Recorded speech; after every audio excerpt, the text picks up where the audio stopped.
Oga Abdul. Rahab. It's T-Boy, the baddest producer. White House family. Ya Ramadan watan ladaro baban Allah sada mu da alkhairi dan manzo shugaban ya Rasulullahi biyayyen halitta jagaban.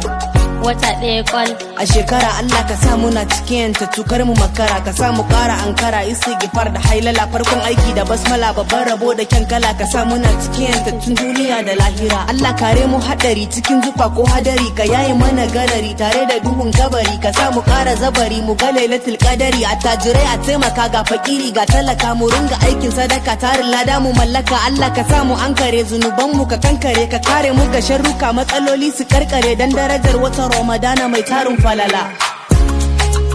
Ya Ramadan, Ramadan Kareem, Ya Ramadan, azumi ya zo.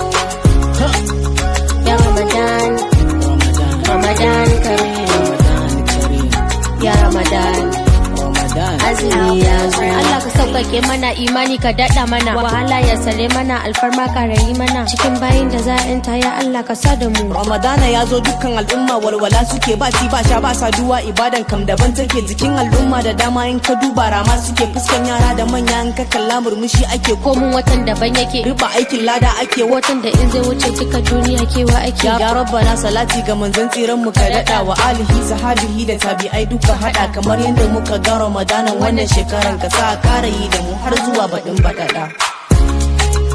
Ya Ramadan, Ramadan Kareem, Ya Ramadan, azumi ya zo.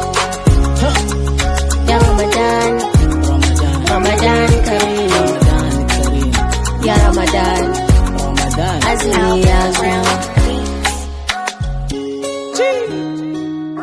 Oga Abdul, shout out to GMK. Yeah.